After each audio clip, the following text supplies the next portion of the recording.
Então, o fundo de investimento é uma forma de para você também fazer sua reserva de emergência. Então, você tem que buscar fundos aí, que se você quiser fazer sua reserva de emergência, que sejam referenciados em renda fixa. Mas antes, você precisa entender qual é o seu perfil de investidor, né? Antes de você investir em fundos de renda fixa, existem outros fundos também que aí já aumenta, vai para um risco às vezes moderado ou até agressivo, arrojado. Você precisa responder um questionário aí da instituição financeira, saber se você tem um perfil conservador, onde você não vai querer correr nenhum tipo de risco, um moderado que já uma parte ele deixa no conservador, outra parte ele corre risco, ou o perfil agressivo arrojado, que daí essas pessoas praticamente não vão estar fazendo investimento em fundo de renda fixa, ele vai às vezes fazer só a reserva de emergência dele aqui, porém ele vai colocar em papéis mais arrojados, ou até investir em bolsa de valores. Os fundos de renda fixa são classificados nessas categorias que a gente vai citar aqui, né? Porque eles têm que ter no mínimo 80% da sua carteira vinculada a ativos, né, com variação de juros no índice de preço.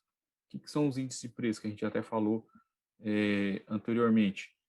Ou no IPCA, ou no IGPM, ou no CDI. Então, eles têm que ter 80% da carteira alocada, né, em algum desses referenciados. Os outros 20% ele pode estar alocando em debêntures ou alguns outros tipos de investimento que tem ali um pouquinho mais apimentado, um pouco mais de risco, e esse risco aí você passa a correr junto, né, desses 20%, porque se acontecer de o gestor dessa carteira aí tiver perca, isso vai ser repassado também, diminuindo ali o valor do seu capital, tá bom?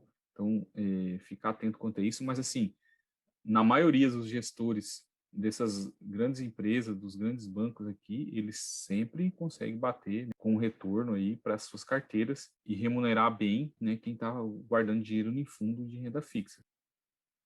E quais são as vantagens de você ter dinheiro em fundo de renda fixa? Você conta com um gestor profissional, né, por exemplo, que você não teria acesso, né, numa série de produtos se você não fosse através desse fundo de renda fixa.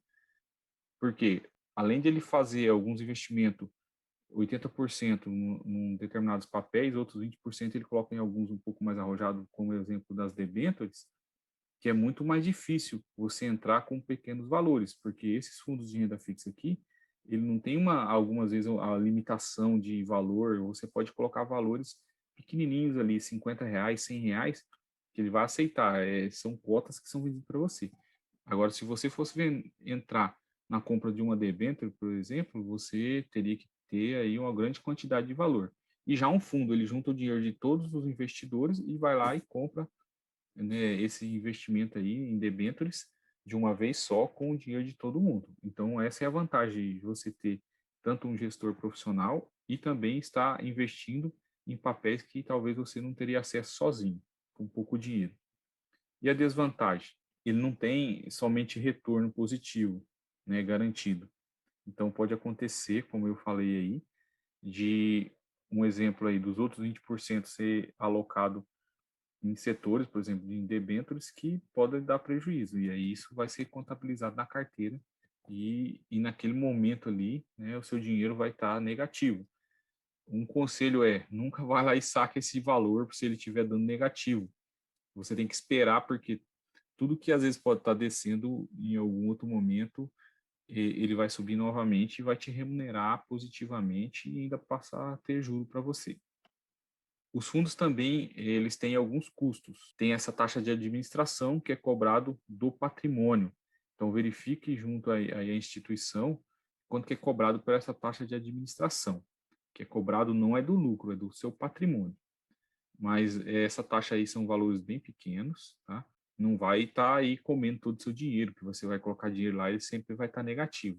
Pode ficar tranquilo, leia os prospectos, procure entender. Se vocês quiserem que a gente fale mais profundo sobre esse assunto, deixa nos comentários que a gente volta a falar, ou se quiser que a gente responda, né? Se for algo que a gente consegue responder muito mais fácil, só deixar nos comentários aí. E também tem os custos aqui do IOF e o imposto de renda.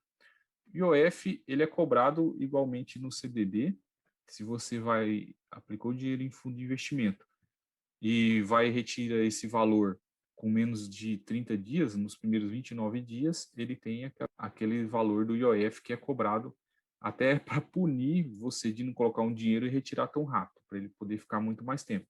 Então, esse IOF é Imposto sobre a Operação Financeira do Governo Federal, tá? Que vai para o bolso do governo. O imposto de renda que é cobrado, ele tem diferença de tributação nesses fundos. Então, a gente tem fundos aí de curto prazo e de longo prazo. Então, ele tem diferença entre esses dois tipos de fundos de renda fixa. E essa cobrança ela é semestral, e ele é sempre cobrado no último dia útil dos meses de maio e novembro. E as administradoras calculam o imposto considerando o menor alíquota de cada categoria, tanto do curto quanto do longo prazo. E a cobrança é feita recolhendo as cotas do fundo, conhecido como famoso come cotas. Ele faz a comem cotas aí. Então, confira aí no próximo slide como que é a alíquota do imposto de renda sobre os fundos aí, tanto os de curto prazo quanto os de longo prazo. Sobre os fundos de curto prazo, até 180 dias da aplicação é 22,5. E acima de 180 dias da aplicação, ele é cobrado 20% sobre o lucro, né, se você fizer o resgate acima de 180 dias. Já o de longo prazo, o que é o longo prazo aqui? É quando é um fundo que fica mais do que um ano, tá? 365 dias. A cada 180 dias, ele começa na taxa aí de 2,5. Depois dos 181 dias até 360 dias, 20%. A partir de 361 dias, 17,5%. E a partir de 720 dias, 15% é a alíquota de imposto de renda sobre o fundo.